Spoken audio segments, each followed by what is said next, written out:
ترکی کے 5 سالہ بچے کا خط اور 50 لیرہ کا ایک نوٹ پاکستان کے سوشل میڈیا کے اوپر آج کل بہت تیزی سے وائرل ہو رہا ہے۔ اس ترک بچے کا نام یونس حاجت ہے اور اس نے 50 لیرہ کا نوٹ اور وہ خط پاکستان کے سفارت خانے بھیجا اور اس نوٹ کے بارے میں اس نے کہا ہے کہ یہ میری طرف سے امداد ہے سیلاب متاثرین کے لیے۔ بہت تیزی سے نہ صرف اس بچے سے اظہار محبت کیا جا رہا ہے بلکہ اس کے خط کو بھی بہت تیزی سے وائرل کیا جا رہا ہے، جس میں اس نے پاکستان کے لیے، اسلام کے لیے 5 سالہ بچے نے بہت خوبصورت باتیں لکھی ہیں، بہت اچھی باتیں لکھی ہیں۔ میں آپ کو خط پڑھ کے اس کا سناتا ہوں۔ وہ خط بڑا ہی دلچسپ ہے، مگر اس سے پہلے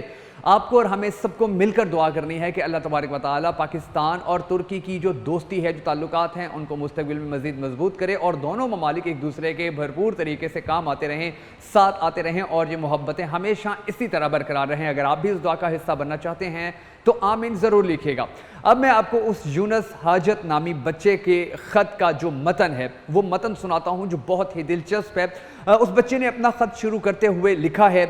کہ جناب سفیر صاحب،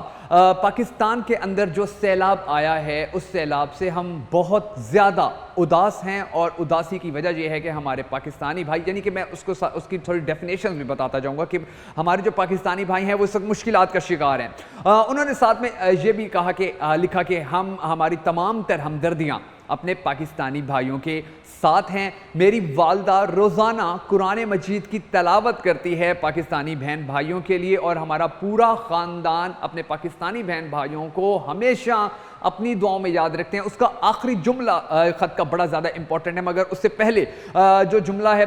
وہ میں آپ کو سنا دیتا ہوں۔ اس نے ساتھ یہ لکھا ہے کہ ہماری دعائیں آپ کے ساتھ ہیں، اور اس کے بعد اس نے یہ بھی لکھا ہے کہ پاکستان آنے کے حوالے سے یا پاکستان میں مدد بھیجنے کے حوالے سے ہم سب کو اپنا اپنا کردار ادا کرنا ہوگا۔ اور جو اس کا آخری جملہ ہے وہ اس نے یہ لکھا ہے کہ یہ جو 50 لیرہ میں نے بھیجا ہے، یہ 50 لیرہ میرے اسکول کی پاکٹ منی ہے جو میں اپنے اسکول کے اندر خرچ کرنے کے بجائے اپنے پاکستانی بہن بھائیوں کے لیے بھیج رہا ہوں۔ اور اس نے خط کو اختتام دیتے ہوئے لکھا ہے کہ اللہ تعالیٰ ہم سب کا حامی و ناصر ہو۔ اس ترک بچے کی اس محبت کو عالمی سطح کے اوپر پہنچانے کی ضرورت ہے تاکہ دنیا کو پتہ چل سکے کہ پاکستان کی عوام اور ترکی کی عوام دلوں میں کتنی زیادہ ایک دوسرے کے لیے محبت رکھتی ہے، ایک دوسرے کا احترام کرتی ہے، کہ ہماری آنے والی نسلیں ایک دوسرے کے لیے بڑی پازیٹیو ہیں، بڑی اچھی ہیں،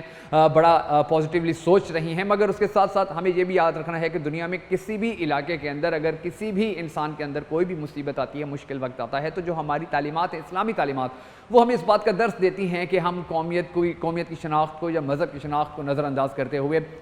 فوری طور پر اس انسان کی، اس قبیلے کی، اس علاقے کی، وہاں کے لوگوں کی، وہاں کے قصبے کی، وہاں کے شہر کی حفاظت کے لیے پہنچیں، ان کو سہولت دینے کے لیے پہنچیں، ان کی مشکل کم کرنے کے لیے پہنچیں، ان کے ساتھ کھڑے ہونے کا اعلان کرنے کے لیے پہنچیں، اور کوشش کریں کہ ہم اس طرح کے جو اچھے طور طریقے ہیں زندگی گزارنے کی، جو ایک اچھی روش ہے، وہ روش اپنے آنے والی نسلوں کو بھی دیتے رہیں تاکہ ہمارا جو معاشرہ ہے، عالمی معاشرہ ہے، یہ بہتر ہو سکے، یہاں امن آ سکے، یہاں خوشحالی آ سکے، یہاں لوگ ایک دوسرے کو برداشت کر سکیں، یہاں لوگوں کے ایک دوسرے کے ساتھ تعلقات بہتر ہوں، انصاف ہو، کیونکہ یہی دنیا و آخرت میں ہماری کامیابی کا سب سے بڑا راز ہے۔ اللہ تبارک و تعالیٰ آپ کو اور مجھے ہمیشہ اپنے حفظ و امان میں رکھے۔